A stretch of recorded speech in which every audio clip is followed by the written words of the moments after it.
but we'll go over the phone lines now and speak to the program director of Educate Africa Institute, Mr. Wisdom Mate, on what this means for the country's educational system moving forward. Good afternoon, sir, and thank you for joining us.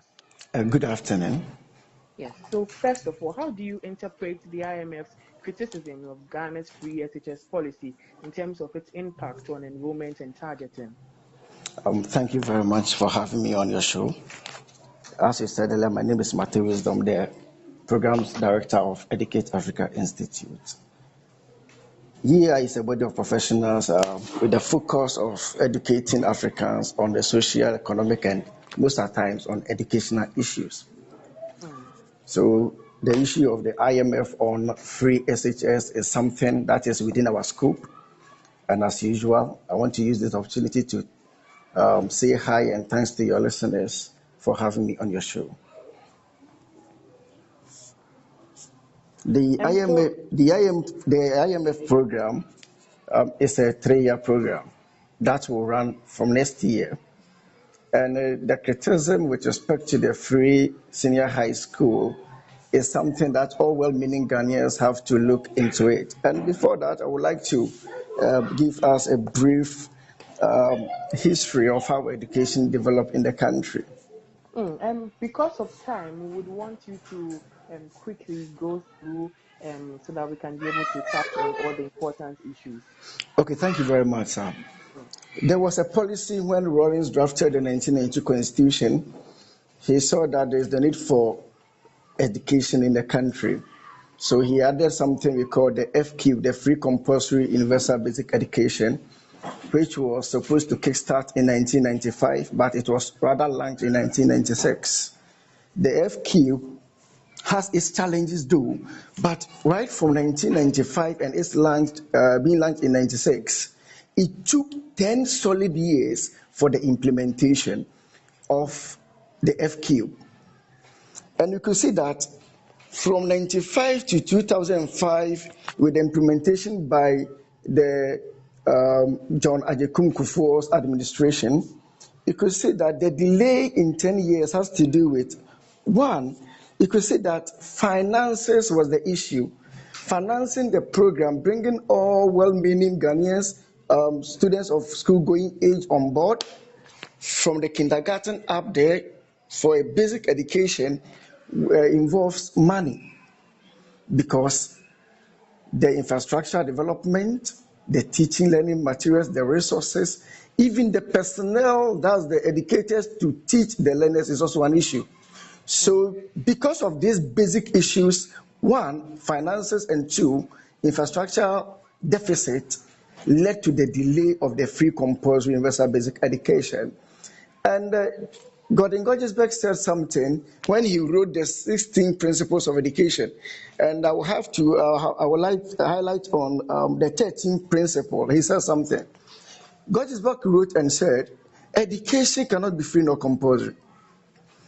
So if there is a visionary leader like Rawlings, he saw that there is the need for a free compulsory education in the country, and its implementation had some setbacks, though it's still in existence and we are still enjoying. The IMF conditionality, the IMF bailout of $3 billion US, and our free senior high school has something in common.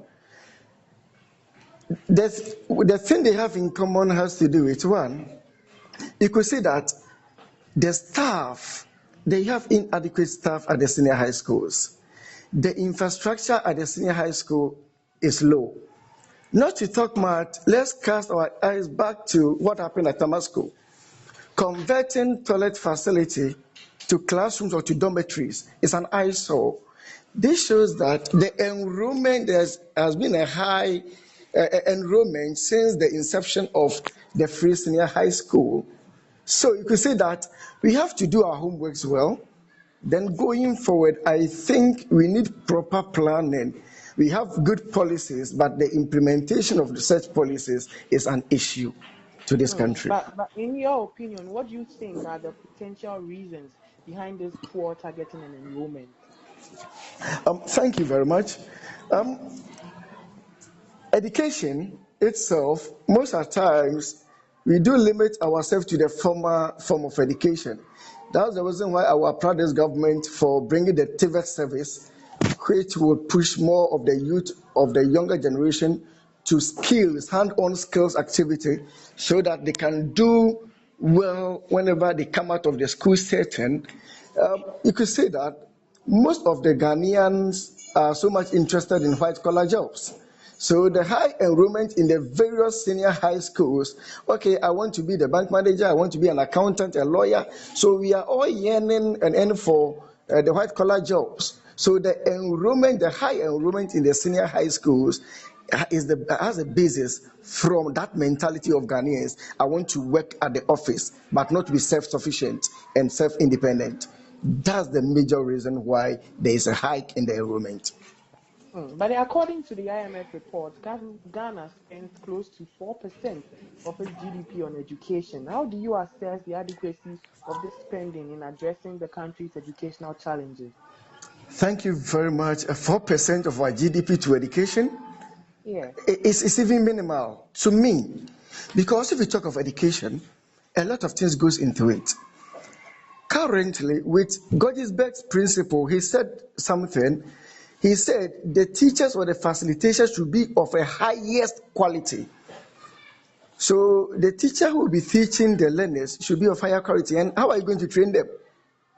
So it goes right from the training of the professional teacher to go down there and teach well and deliver well.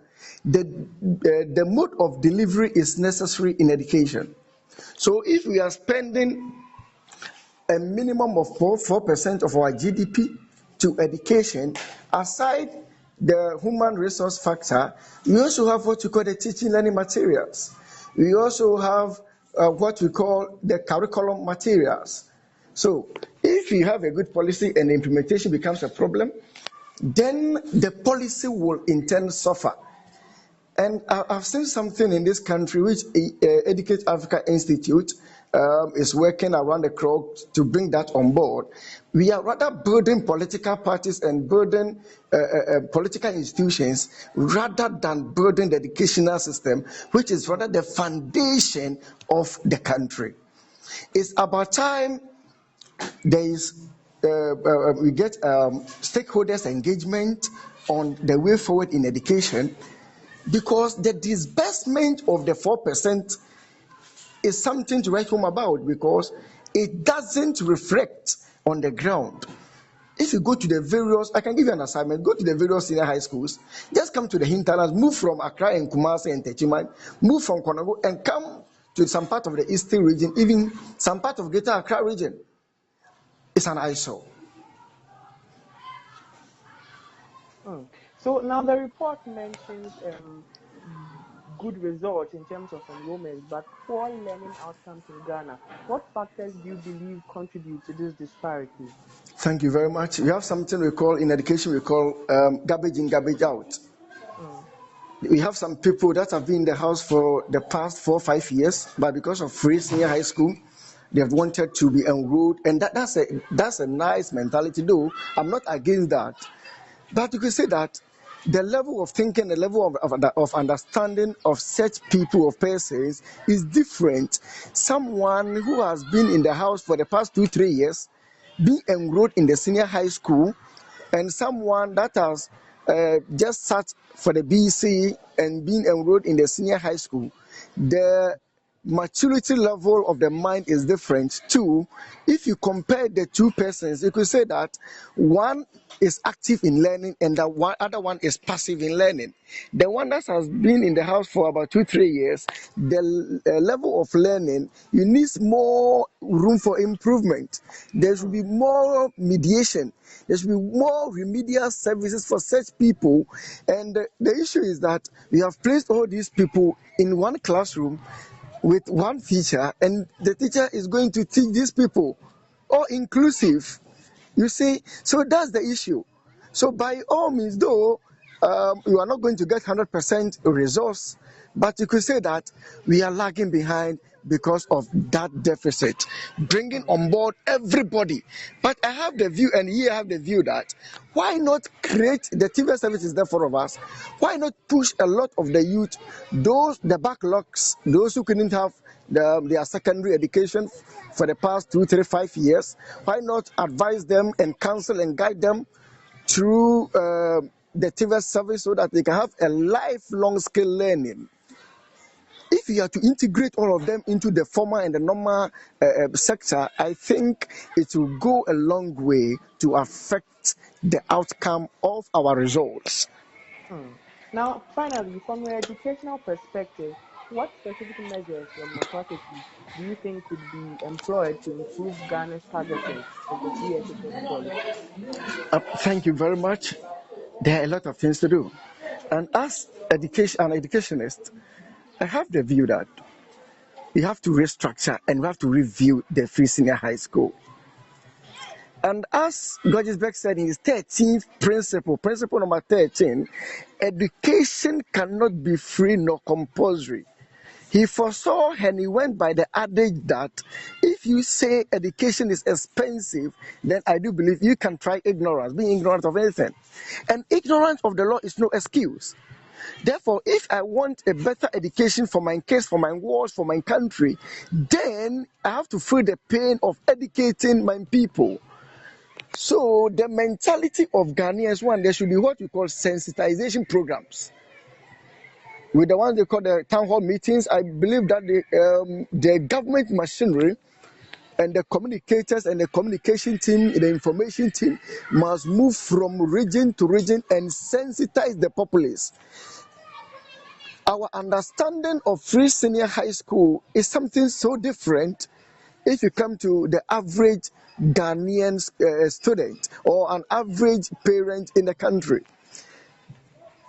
With them, everything free. The moment we have the name free on our education system, it means their clothing is free, their toiletries, everything is free. And that's the mentality of our own people, Africans and Ghanaians. So we need to sensitize them for them to know that there are some basic necessities that cannot be absorbed by the government. So the role of the parent, the role of the chiefs, the roles of the various stakeholders is about time we engage them. The chiefs are ready to support, NGOs are ready to support us. We have taken upon ourselves as EAI to educate Africans and to educate Ghanaians so that Ghanaians will know what they ought to do at a particular point in time and the essence of educating their wards. Let me thank you so much for joining us this afternoon on our major news bulletin. That was Program Officer of Educate Africa Institute. Thank you very much. But I would like to use your medium to acknowledge some key personalities. The District Director of Education in Fantakano District and the Health Director of Education, Dr. Owusu Ansa. This Thursday, there's going to be a menstrual hygiene program in the district, and